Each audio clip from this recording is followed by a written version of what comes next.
नमस्कार, मैं रवीश कुमार। भारत पर हमला हुआ है। दरअसल अदानी को यह नहीं कहना था, शायद यह कहना था कि गुजरात पर हमला हो गया है। तब 2-3 नेता तो मैदान में आ ही जाते, उसमें भी 6 करोड़ या 7 करोड़ की संख्या जोड़ देते तो 413 पन्नों के जवाब तैयार करने की मेहनत से बच जाते। बल्कि प्रधानमंत्री मोदी अभी भी कह सकते हैं कि गुजरात को बदनाम किया जा रहा है। चल क्या रहा है इस देश में? अदानी कहते हैं भारत पर हमला हुआ है, लेकिन कोई उनके साथ सार्वजनिक रूप से खड़ा तक नजर नहीं आता। कम से कम गुजरात के नाम पर 2 लोग तो खड़े हो ही सकते थे। गौतम अदानी के कारण संसद नहीं चली, गौतम अदानी के कारण बाजार नहीं संभला। क्रेडिट सुइस के बाद अमेरिका के सिटी बैंक ने भी अदानी समूह को लोन देने से हाथ खींचा है, ऐसी खबर आई है। शेयर बाजार खुलने से पहले अदानी समूह के प्रमुख गौतम अदानी का वीडियो आया, लेकिन उसके बाद भी मार्केट में उनके शेयरों के दाम संभल नहीं सके। सेबी जांच करेगी, इस तरह की ऑफ रिकॉर्ड खबरें आती रहीं। रिजर्व बैंक ने उन बैंकों से जानकारी मांगी है जिन्होंने किसी न किसी रूप में अदानी ग्रुप में निवेश किए हैं। इन खबरों के बीच आज सुबह गौतम अदानी ने वीडियो जारी कर दिया और एफपीओ वापस लेने के बारे में जानकारी दी। कहा कि कंपनी का बही खाता एकदम दुरुस्त है, चिंता की कोई बात नहीं। The fundamentals of our company are very strong. Our balance sheet is healthy and assets robust. Our EBITDA levels and cash flows have been very strong, and we have an impeccable track record of fulfilling our debt obligations. Adani समूह के पास जो संपत्तियां हैं वो काफी सुरक्षित मानी जाती हैं। बंदरगाह से लेकर एयरपोर्ट तक ये सब कुछ जमीन एसेट से जुड़ी हुई है। कई और लोगों ने कहा कि कंपनी मजबूत है, तो क्या इस मजबूती के दम पर अदानी फिर से उस जगह को हासिल कर लेंगे? एक सप्ताह के भीतर 80 से 100 अरब डॉलर का झटका बताया जा रहा है। क्या उसे फिर से वापस पाया जा सकता है? कल जब अदानी समूह की तरफ से बयान आया कि एफपीओ वापस लिया जा रहा है, तब उसमें कहा गया कि शेयरों के दामों में गिरावट को देखते हुए नैतिक रूप से सही नहीं लगता कि निवेशकों को नुकसान हो। मगर आज जब गौतम अदानी ने वीडियो जारी किया, उसमें मोरली करेक्ट की जगह करेक्ट कहा, क्योंकि काफी आलोचना हो गई कि नैतिक रूप से सही नहीं लगता। इसका ख्याल अब क्यों आया है? लोगों ने कहा कि जब शेयरों के दाम गिर रहे थे, तब तो आपके सीएफओ बयान दे रहे थे कि एफपीओ वापस नहीं होगा, तब नैतिक रूप से नहीं सोचा गया। आप देख रहे हैं रवीश कुमार ऑफिशियल। हम यूट्यूब और फेसबुक पर हर जगह मौजूद हैं। आज के वीडियो में गौतम अदानी कॉरपोरेट सूट में नजर नहीं आए, बल्कि कुर्ता पजामा और बंडी में दिखे। वे सूट बूट वाले उद्योगपति की तरह कैमरे पर नहीं आए। कुछ दिन पहले 2 टीवी चैनलों को इंटरव्यू दिया, तब अदानी सूट बूट में नजर आए, एक सफल उद्योगपति की तरह नजर आ रहे थे। मगर आज कुर्ता पाजामा पहने हुए थे। गौतम अदानी ने अपने बयान के अंत में जय हिंद कहा है। उनके वीडियो में तिरंगा नजर नहीं आया, जबकि उनके सीएफओ ने जब पहला वीडियो जारी किया तब साइड में तिरंगा था, जिसकी बहुत आलोचना हुई। ऐसा लग रहा है कि बयान देने के बाद उसे सही करने की भी प्रक्रिया साथ साथ चल रही है। जिस तरह से मैं YouTube वीडियो में गलती होने के बाद सही करने की प्रक्रिया का पता लगाता रहता हूं, लगता है अदानी समूह भी इस प्रक्रिया से गुजर रहा है। मूल बात यह है कि 413 पन्नों के जवाब से भी अदानी बाजार को भरोसा नहीं दिला पाए। उनके शेयर गिरते चले गए। अब किसी को याद नहीं कि 413 पन्नों के जवाब में क्या कहा गया था। जब यह नहीं चला तो गौतम अदानी ने खुद अपना वीडियो बनाया, उसका भी बाजार पर भरोसा नहीं हुआ, असर नहीं हुआ। क्या जो हो रहा है केवल हिंडनबर्ग की रिपोर्ट का असर है, या कुछ ऐसा भी है जो अभी सार्वजनिक रूप से हम या आप नहीं जानते हैं? भारत पर हमला कहा गया, मगर भारत तो अदानी के पीछे एकजुट नजर नहीं आ रहा है। अदानी अगर मेरी बात मान सकते हैं तो उन्हें अब बता देना चाहिए कि किस किस पार्टी को कितना कितना चंदा दिया है। इलेक्टोरल बॉन्ड में यह गुप्त रहता है, मगर अदानी तो बता ही सकते हैं कि किस किस को पैसा दिया, और लोग उनके बुरे वक्त में उनके साथ नहीं खड़े हैं।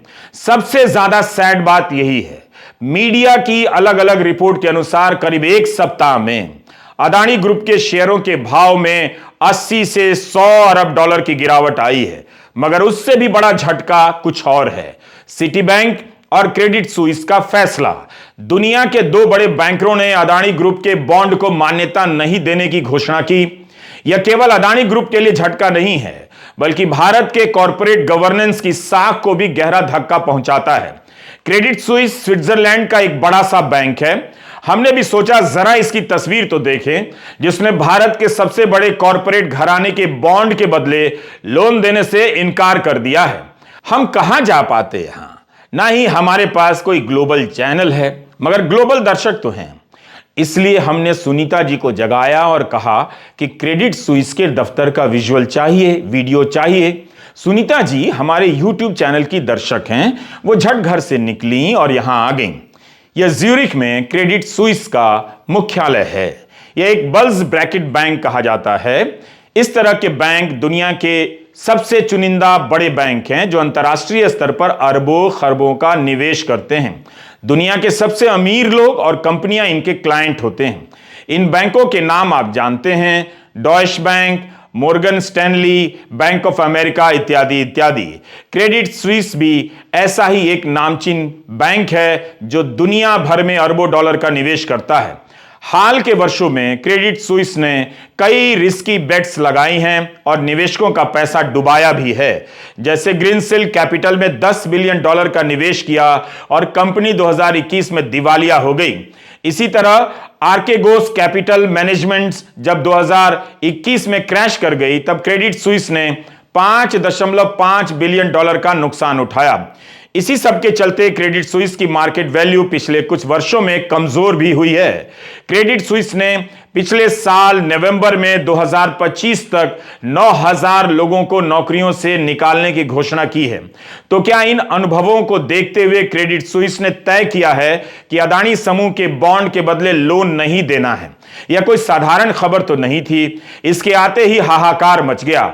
आज एक और खबर आई है। रॉयटर्स ने लिखा है कि उन्होंने खुद यह मेमो देखा नहीं है, लेकिन सूत्रों ने बताया है कि उसमें लिखा है कि बैंक वो अदानी ग्रुप द्वारा जारी की गई सभी सिक्योरिटीज की लेंडिंग वैल्यू को त्वरित रूप से हटा रहा है। यह भी लिखा है कि बैंक के अनुमान के मुताबिक इसका उसके मार्जिन लेंडिंग पोर्टफोलियो पर सीमित असर पड़ेगा। सूत्रों के हवाले से आने वाली खबरों को सतर्कता के साथ देखा जाना चाहिए। बात यहां साख की है। अगर क्रेडिट सुइस और सिटी बैंक इस तरह के कदम उठा रहे हैं तो भारत की छवि पर भी सवाल उठ रहा है। अगर भारत की सेबी ने जांच की होती, सार्वजनिक रूप से कहा होता, तो दुनिया को भरोसा होता कि भारत फ्रॉड के आरोपों को गंभीरता से ले रहा है। ये सभी स्विट्जरलैंड में छपने वाले अखबारों की तस्वीरें हैं। यहां 3 आधिकारिक भाषाएं हैं, फ्रेंच, जर्मन और इटालियन। जर्मनी में छपने वाला अखबार यहां काफी बड़ा है। नाम है नॉय जुर्खर ज़ॉइतुंग। 20 मिनटन भी काफी पढ़ा जाता है। इन पन्नों पर अदानी की खबरें हैं। एक और जर्मन अखबार टागेस अंटजाइगर की हेडलाइन है कि एक सप्ताह में 32 अरब डॉलर करीब हो गए, लेकिन अब फाइट बैक कर रहे हैं। अंटजाइगर ने बेहद साहित्यिक अंदाज में मोदी और अदानी के संबंधों के बारे में लिखा है। अंग्रेजी का वाक्य इस तरह से है, Politician Modi and businessman Adani have made a fairy tale career in lockstep। Hindi में कुछ ऐसा कहा जा सकता है, राजनेता मोदी और बिजनेसमैन अदानी ने कदम से कदम मिलाते हुए किसी परी कथा की तरह अपना करियर बनाया है। आहा, क्या बात है। वैसे तो अदानी ग्लोबल चैनल बनाना चाहते हैं, मगर ग्लोबल लेवल पर जिस तरह उनकी साख को धक्का लगा है, फिलहाल वे अपने ग्लोबल चैनल लोकल ही रखें तो अच्छा रहेगा। ग्लोबल लेवल पर जाने से संदेह और गहराएगा कि 413 पन्नों का जवाब काम नहीं आया तो अब चैनल के जरिए प्रोपेगेंडा वॉर में उतरने जा रहे हैं। बेहतर होगा कि अदानी सबसे पहले अपनी साख को बहाल करें और फ्रॉड के आरोपों से मुक्ति पालें। लेकिन जिस एफपीओ के सब्सक्राइबर पूरे होने पर वाहवाही हुई, उसकी वापसी भी संदेह के घेरे में आ गई है। उसे लेकर भी सवाल उठ रहे हैं कि कौन पैसा लगाया था। यह आरोप भी कम गंभीर नहीं है। जैसा कि आपको हमने हर वीडियो में कहा है कि इस तरह के मुद्दों के कुछ पहलुओं को हम नहीं समझते, इसलिए चूक हो सकती है। इसलिए जो भी जहां भी छप रहा है हम एक जगह जमा कर रहे हैं ताकि हम और आप यह जान सकें कि किस तरह के सवाल उठाए जा रहे हैं। हमारा इरादा किसी भी तरह से आपके निवेश के फैसले को प्रभावित करना नहीं है। फोर्ब्स की पत्रिका की सूची में अदानी दुनिया के अमीरों में तीसरे नंबर पर थे, अब फिसलकर 16वें नंबर पर आ गए हैं। इसी फोर्ब्स के जॉन हायट ने 1 फरवरी को एक लंबी रिपोर्ट लिखी, दावा किया कि इस बात के सबूत हैं कि अदानी ग्रुप ने अपनी ही शेयर सेल में खरीदी की है। हिंडनबर्ग ने अपनी रिपोर्ट में जिन 2 कंपनियों पर अदानी ग्रुप के साथ मिलकर अकाउंटिंग फ्रॉड और स्टॉक मार्केट में हेराफेरी का इल्जाम लगाया है, वे दोनों अदानी ग्रुप के एफपीओ में अंडरराइटर बताई गई हैं। एक का नाम Elara capital India private limited है, जो कि इंग्लैंड की निवेश कंपनी एलारा कैपिटल की सहायक कंपनी है, और दूसरी है मोनार्क नेटवर्थ कैपिटल। हिंडनबर्ग ने लिखा है कि एलारा के एक फंड के पास कथित रूप से अदानी समूह में $3 अरब के स्टॉक हैं। 413 पन्ने के अपने जवाब में अदानी समूह ने एलारा से किसी तरह के संबंध को नकार दिया था। फिर आज देर शाम खबर आई कि इंग्लैंड के पूर्व प्रधानमंत्री बोरिस जॉनसन के भाई जो जॉनसन, जो कि एलारा कैपिटल के निदेशक थे, उन्होंने हिंडनबर्ग रिपोर्ट से हुए विवाद के चलते अपने पद से इस्तीफा दे दिया है। अगर दोनों कंपनियों के बीच कोई संबंध ही नहीं तो फिर जॉनसन साहब को इस्तीफा देने की जरूरत क्यों पड़ रही है? क्या अदानी समूह से जुड़ी कोई कंपनी अपना शेयर बेचकर अदानी समूह का एफपीओ ले रही थी? अगर ऐसा है तो गौतम अदानी को एक और वीडियो बनाकर इसे साफ करना चाहिए। यह तो और भी गंभीर आरोप है, खासकर ऐसे समय में जब उनकी कंपनियों पर फ्रॉड के आरोप लग रहे हों। कहीं इसी वजह से भी एफपीओ वापस तो नहीं लिया गया है। एफपीओ को वापस लेने से एफपीओ की खबरें खत्म नहीं हो गई हैं, बल्कि इससे जुड़ी खबरें अभी भी आ रही हैं कि भारत के कॉरपोरेट जगत के अंदर खाने में क्या क्या चल रहा है, उसकी भी झलक मिल रही है। बिजनेस स्टैंडर्ड और ब्लूमबर्ग ने अपनी रिपोर्ट में लिखा है कि एफपीओ में सबसे ज्यादा रुचि नॉन इंस्टीट्यूशनल इन्वेस्टर्स ने दिखाई है, जिन्होंने अपने कोटा से 3.26 गुना खरीदी की है। अल्ट्रा हाई नेटवर्थ वाले इन लोगों के नाम बताए गए हैं: अंबानी, सज्जन जिंदल, सुनील मित्तल, सुधीर मेहता और पंकज पटेल। ब्लूमबर्ग ने सूत्रों के हवाले से लिखा है कि यह एक साइन ऑफ सॉलिडेरिटी के रूप में किया गया है। लिखा है कि सज्जन जिंदल और सुनील मित्तल ने आखिरी समय पर एफपीओ में खरीदी की, जिससे अदानी की एफपीओ बिक्री पूरी हो सकी। यह सब कुछ गोपनीय सूत्रों के हवाले से छपा है। जहां भी सूत्र है वहां अतिरिक्त रूप से आप सतर्क रहें। लिखा गया है कि यह निवेश उनके निजी फंड में से किया गया, ना कि उनके द्वारा संचालित कंपनियों से। क्या यह सामान्य घटना है?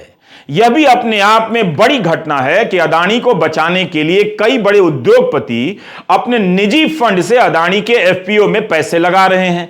ध्यान रहे, म्यूचुअल फंड ने पैसा नहीं लगाया।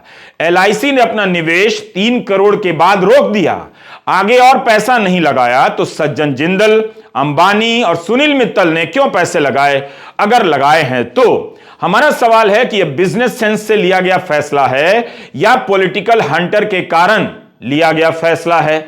भारत के खिलाफ हमले के जवाब में उद्योगपति आपस में मिलकर लड़ रहे हैं, या सरकार आपस में लड़ने वाले या प्रतिस्पर्धा रखने वाले इन उद्योगपतियों को मिलकर बचाने के लिए कह रही है, एक दूसरे के साथ आने के लिए कह रही है? यह सब सवाल हैं। ब्लूमबर्ग में एंडी मुखर्जी ने लिखा है कि दुनिया की सबसे बड़े लोकतंत्र में अब अरबपतियों का भाईचारा बन गया है, ब्रदरहुड ऑफ बिलियनर्स। एक आफत में पड़ता है तो दूसरे आ जाते हैं बचाने के लिए।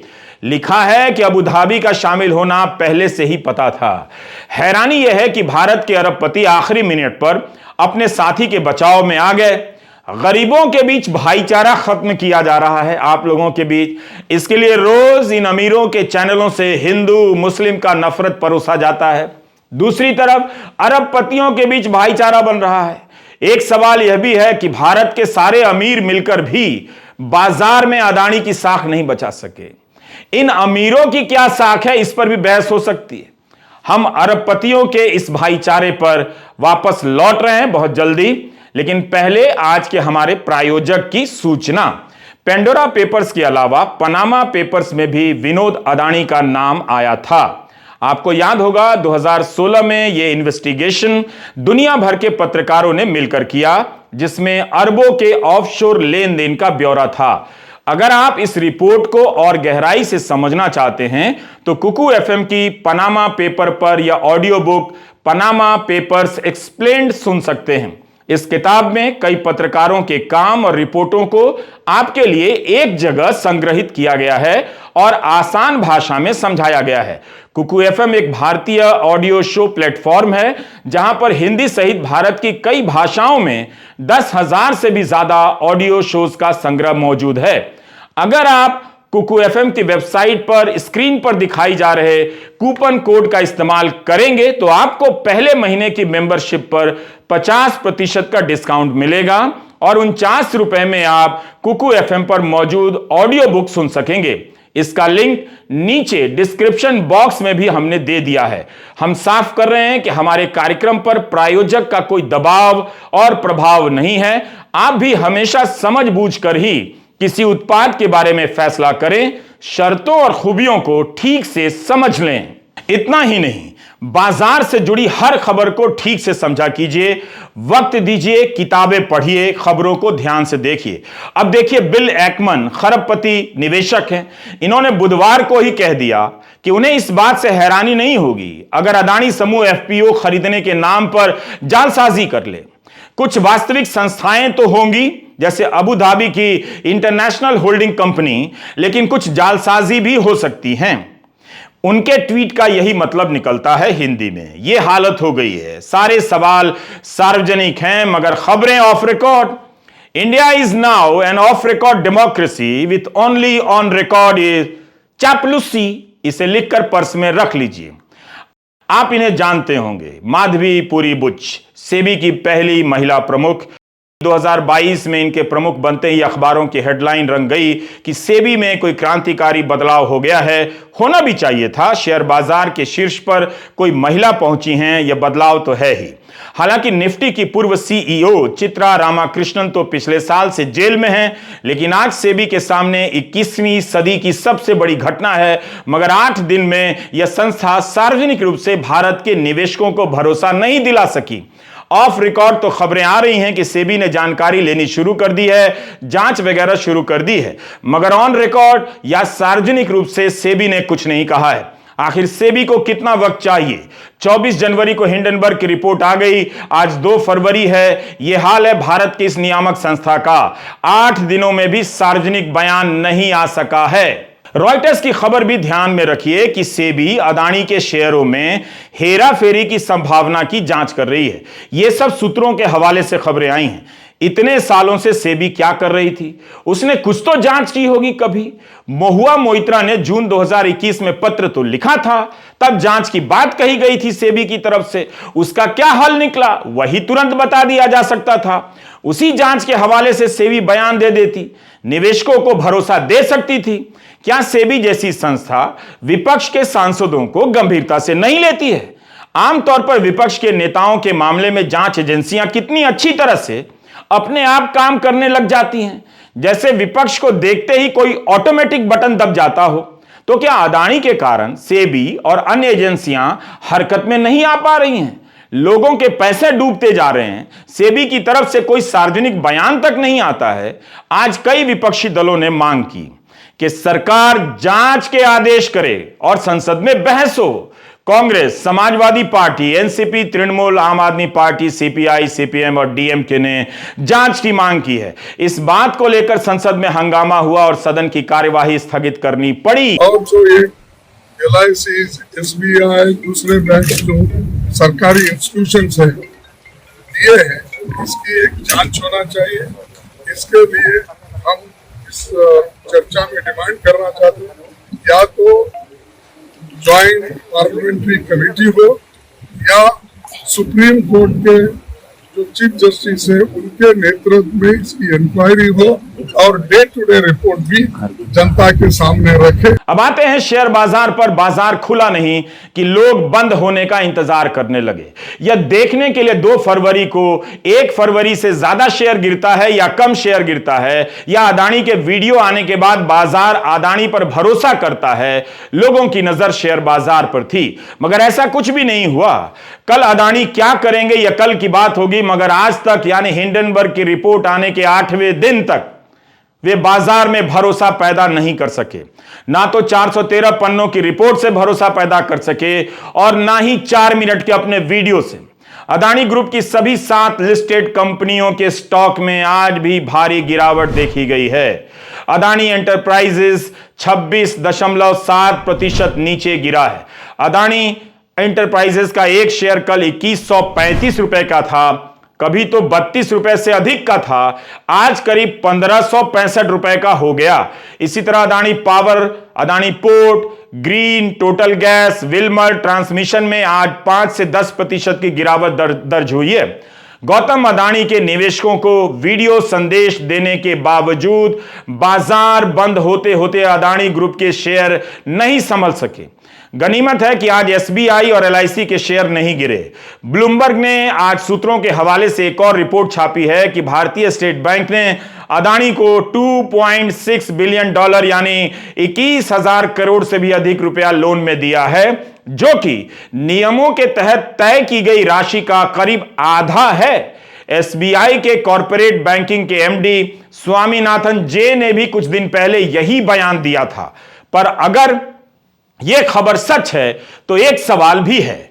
एसबीआई एक ही समूह को लोन देती है, फिर जिसे लोन देती है उसमें निवेश भी करती है, तो क्या यह हितों का टकराव नहीं है, कॉन्फ्लिक्ट ऑफ इंटरेस्ट नहीं है? यह सवाल हम बाजार के विद्वानों पर छोड़ते हैं। वीडियो लंबा होना ही था। हमारी कोशिश है कि चारों तरफ छप रही खबरों को जमा करें ताकि हिंदी के दर्शक समग्र रूप से इस घटना के विराट स्वरूप का दर्शन कर सकें। हिंदी के अखबार इतनी मेहनत नहीं करने वाले हैं। गोदी मीडिया के पास अब पत्रकारिता का कौशल भी नहीं रहा। कितनी शर्म की बात है, इतने सारे अखबार और संपादकों के रहते हुए अमेरिका का कोई एक बंदा एंडरसन अदानी समूह पर 100 पन्नों की रिपोर्ट जारी करता है और बाजार में कोहराम मच जाता है। ऐसा नहीं है कि भारत के पौरंजय गुहा ठाकुरता, रवि नायर, नेहा मसीह जैसे पत्रकारों ने अदानी समूह को लेकर खबरें नहीं की, मगर भारत का डब्बू और दब्बू बन चुका गोदी मीडिया उन खबरों को हाथ लगाने से कांपता था। बड़े बड़े पत्रकार, एंकर ट्वीट करने से डरा करते थे। हिंडनबर्ग की रिपोर्ट में अदानी समूह के चीनी नागरिक से कथित रूप से कारोबारी रिश्ते की बात छपी है। इसे लेकर कोई गोदी मीडिया चीख नहीं रहा है। काश हिंडनबर्ग ने चीनी कारोबारी के रिश्ते को विपक्ष के किसी नेता से जोड़ दिया होता, सब कुछ अपने आप होने लग जाता।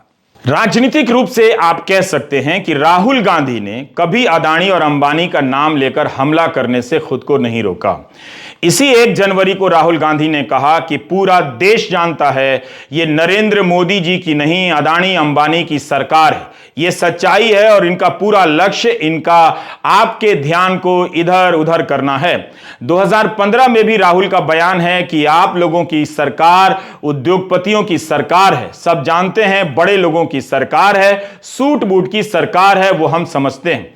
2019 में राहुल ने कहा कि मैं एक नाम लेता हूं। पिछले 5 सालों में नरेंद्र मोदी ने अदानी को 50 कॉन्ट्रैक्ट दिए, 1 लाख करोड़ से ज्यादा। देश के एयरपोर्ट, देश के पोर्ट पकड़ा दिए, बिना कॉन्ट्रैक्ट के ही दे दिया। क्यों दिया? इसको आप क्या कहेंगे? इसको आप चोरी नहीं कहेंगे? इसको आप भ्रष्टाचार नहीं कहेंगे? तो क्या कहेंगे? ये राहुल के शब्द हैं। पिछले साल भी राहुल का एक बयान है। राहुल कहते हैं कि एक व्यक्ति को नाम नहीं लूंगा, हिंदुस्तान के सब पोर्ट, पीछे से कोई बोलता है अदानी, तो राहुल कहते हैं सब एयरपोर्ट, सब port, power transmission, mining, green energy, gas distribution, edible oil, जो भी हिंदुस्तान में होता है उधर अदानी जी दिखाई देते हैं और दूसरी साइड में Ambani ji. Petrochemicals, telecom, retail, e commerce में मोनोपोली, तो पूरा का पूरा धन चुने हुए लोगों के हाथ में जा रहा है। पूरा हिंदुस्तान जानता है भाइयों और बहनों, ये नरेंद्र मोदी जी की सरकार नहीं है, ये अंबानी अदानी की सरकार है। ये सच्चाई है और ये पूरा पूरा लक्ष्य इनका आपके ध्यान को इधर से उधर, उधर से इधर करने का है। मैं 2800 किलोमीटर चला हूं, 2800। मुझे कहीं नफरत नहीं दिखी, कहीं हिंसा नहीं दिखी, कहीं मारपीट नहीं दिखी। मगर जब मैं इनका टेलीविजन खोलता हूं, 24 घंटे मुझे मारपीट, हिंसा, नफरत दिखाई देती है। क्यों? क्योंकि ये आपका ध्यान इधर से उधर ले जाना चाहते हैं। जो सच्चे मुद्दे हैं उस पे आपका ध्यान गलती से ना चला जाए। जैसे जब कोई आपकी जेब काटता है, वो चाहता है कि आपका ध्यान आपके जेब पे गलती से भी ना चला जाए। ये हो रहा है इस देश में। राहुल गांधी 2014 से ही अदानी को लेकर हमला कर रहे हैं।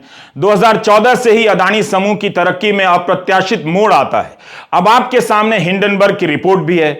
इस एक रिपोर्ट के आने भर से अदानी के शेयरों का भाव 90 से 100 अरब डॉलर कम हो जाता है। दुनिया भर में भारत की साख दांव पर लगी है।